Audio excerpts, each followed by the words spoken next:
friends, this is Thaddeus from Going Nerdy, and today I want to talk about the Revan paywall and the frustration the community is feeling. And I want to say that there are 5 things that I personally would love to see CG do to kind of address this. Now, I don't think they're going to do any of them, but if they do, it was because of me. It's not true. If they do any of this, that means they're listening to the community, and I think it would go a long way for them to do one of the 5 things that I'm going to suggest. Number 1 is they could push the date back. Or with that, they could give us the date of the next Revan event. By pushing the date back, by saying, hey, here's another 2 weeks, here's another 3 weeks. It's not going to be until Thanksgiving, whatever. By pushing the date back, they could really help those players who feel like they're missing out, who feel like they wanted this opportunity but aren't going to get it, right? It could help those people kind of predict how much they're going to need to spend, how hard they're going to work, how many times they're going to need to get first place in arena, in ship arena, so on and so forth. It would go a long way. Also, simply by telling us the next date of the Revan event, I really do think that it would benefit people the same way. Because, hey, you're not going to get him this month. But maybe Christmas is around the corner and we are going to be doing something for Christmas. Maybe we're going to be running every Hero's Journey event around Christmas. Now, if that's the case, you now have 2.5 months, 3 months to prepare. And that makes it a lot easier to swallow. That makes it a lot easier to plan. It makes it better for free-to-play players. It makes it better for pay-to-play players, especially those who aren't Krakens, who aren't spending hundreds of dollars to get him. I really think that would go a long way. Now, number 2, they could give us the 3 characters that we are missing. Carthonasi, Canderous Ordo, and Juhani. Now, if they gave us these characters, if they simply gave them in marquee events, that would probably enrage the community. But what they could do is pull a Bodhi Rook on a massive scale and say, hey, we hear you, but this is what we had planned. Here are these 3 characters. We are going to be putting them in the Galactic Store, Galactic War Store, the Cantina Store, and even if they put the last character next to the Hermit Yoda and the Wampa, there's enough people out there. And I've talked to you guys. I know you're out there.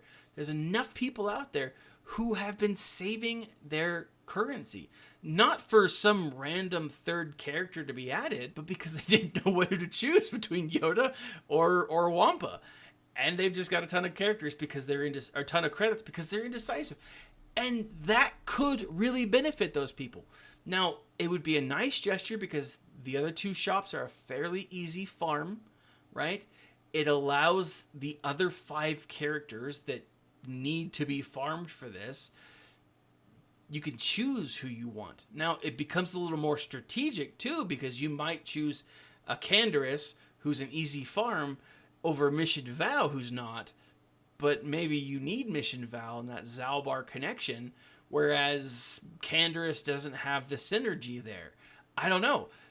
But it makes it a little more strategic. It does create a little more potential. There is a little more potential for frustrated players, for angry players. I get it. But it's them also saying, hey, look, we hear you. And we knew this was going to happen, so we've come out with a plan. But because we weren't ready to launch those 3 characters yet, this is also what we're doing. I think it would go a long way. Now, number 3, and along those same lines as Canderous, Karth, and Juhani, just give HK47 an Old Republic tag. All of a sudden, and for me personally, I sit back and I'm like, boom, HK47 has Old Republic, which he should. Making HK47 an Old Republic character, giving him that tag, 1, is just needed, and 2, could really potentially make him a much better character. Even without a rework, it could make him a much better character. If they give him a rework, which again, they should, plus the tag, I think it would really make it would let a lot of steam off the valve, right? It let a lot of steam out of the boilerplate. People may only have to farm 4 people or 3 people, depending on how much they've already put in. Now, if you were farming KOTOR from day one, you likely have or are very close to having a number of your characters ready, but you're still not likely to have all of them. And I think by just giving HK47 that tag and then letting him be used in the event, obviously, I think it'd go a long way. Because, again, it would cut down how many characters you personally need. Now, if you don't have HK, if you're a brand new character and you've not been farming him, I mean, there is something to say about new players getting all of these upper end characters. It is something that you have to work for. But if you've been in the game for 3 years, if you've been in the game for 2 years, even 1 year, you likely have a number of these characters already in your roster. Number 4, and this is the thing that I think won't happen, but I think would make the biggest impact. It would definitely affect CG's bottom line, and again, why I think they're not going to be doing it. I've got to state, guys, I'm all about capitalism. I say CG, go out and get your money. But remember that there is a huge cross-section of this game that doesn't spend money and loves the game and doesn't want it to disappear. With that, one of the things that they could do is change the farming locations of the current Old Republic tunes. Let's face it, guys. Mission and T3 are both on Cantina. You can't farm them at the same time. You just can't. Even with refreshes, you can't farm Jolie Bindo and Bastila Shan at the same time. I mean, you can, but it gets really expensive crystal-wise very quickly. I do think that if they just moved, I don't know, I don't think Jolie needs to be on a 16 energy node, on that hard of a node. It doesn't make sense to me. As much as I think he's a decent character, he's not great, and he's not 16 energy great. If Bastila Shan is 16 energy great, Jolie Bindo is 8 or less. And there's not a less option for this. So I really think that they need to make some kind of adjustment there. Zalbar's solid. I've seen him on a 5 Wookiee team.